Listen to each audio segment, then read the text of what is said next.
Pembacaan dari Kisah Para Rasul bab 4 ayat 13 sampai 21. Pada waktu itu, Rasul Petrus dan Yohanes dihadapkan ke mahkamah agama Yahudi. Ketika para pemimpin Yahudi dan tua-tua umat serta ahli-ahli Taurat melihat keberanian mereka, padahal keduanya adalah orang biasa yang tidak terpelajar, heranlah mereka. Dan mereka mengenal keduanya sebagai pengikut Yesus. Tetapi karena mereka melihat orang yang disembuhkan para rasul itu berdiri di samping kedua rasul itu, mereka tidak dapat mengatakan apa-apa untuk membantahnya. Maka mereka menyuruh rasul-rasul itu meninggalkan ruang sidang. Lalu berundinglah mereka dan berkata, "Tindakan apa yang harus kita ambil terhadap orang-orang ini? Sebab telah nyata kepada semua penduduk Yerusalem bahwa mereka telah mengadakan suatu mukjizat yang menyolok dan kita tidak dapat menyangkalnya. Tetapi supaya hal itu jangan makin luas tersiar di antara orang banyak, baiklah kita mengancam dan melarang mereka, supaya mereka jangan berbicara lagi dengan siapapun dalam nama itu." Setelah kedua rasul itu disuruh masuk lagi, mereka diperintahkan supaya sama sekali jangan berbicara atau mengajar lagi dalam nama Yesus. Tetapi Petrus dan Yohanes menjawab mereka, "Silahkan kamu putuskan sendiri, manakah yang benar di hadapan Allah? Taat kepada kamu atau taat kepada Allah? Sebab tidak mungkin bagi kami untuk tidak berkata-kata tentang apa yang telah kami lihat dan yang telah kami dengar."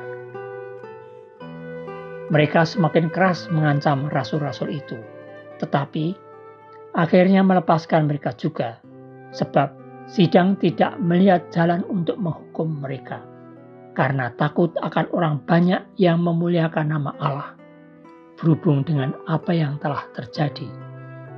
Demikianlah sabda Tuhan. Syukur kepada Allah.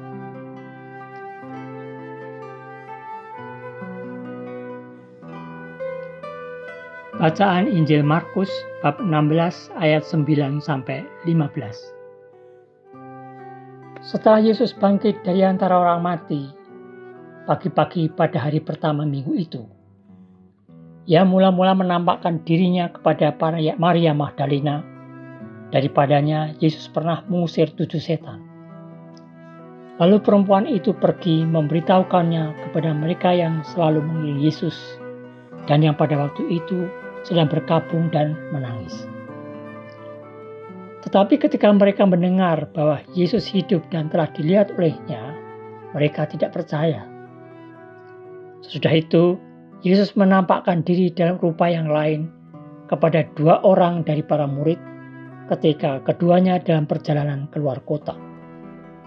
Ketika mereka kembali dan memberitahukannya kepada teman-teman yang lain, kedua mereka pun teman-teman itu tidak percaya. Akhirnya, Yesus menampakkan diri kepada ke-11 orang itu ketika mereka sedang makan. Yesus mencela ketidakpercayaan dan kedegilan hati mereka, oleh karena mereka tidak percaya kepada orang-orang yang telah melihat Dia sesudah kebangkitannya. Lalu Yesus berkata kepada mereka, "Pergilah ke seluruh dunia, beritakanlah Injil kepada segala makhluk." Demikianlah Injil Tuhan. Terpujilah Kristus.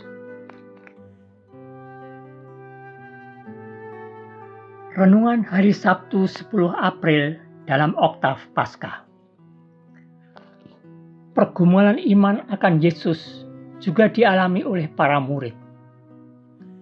Cerita-cerita tentang kebangkitan tidak begitu saja membuat mereka percaya. Sampai akhirnya mereka sendiri mengalami Yesus yang bangkit itu. Ketidakpercayaan para murid di satu sisi memang mengherankan, tapi di sisi lain justru menekankan kebenaran dari peristiwa kebangkitan itu sendiri. Kisah-kisah Injil seputar kebangkitan menyajikan dengan jujur tanggapan para murid tentang Yesus yang bangkit. Pada bagian akhir dari Injil pada hari ini termuat penugasan Yesus kepada para murid. Setidaknya ada dua hal yang perlu kita renungkan. Pertama, pengalaman akan Allah harus diwartakan. Sukacita karena mengalami Allah harus diwartakan. Pengalaman akan Allah tidak boleh hanya untuk konsumsi pribadi. Yesus berkata, "Pergilah ke seluruh dunia. Beritakanlah Injil kepada segala makhluk."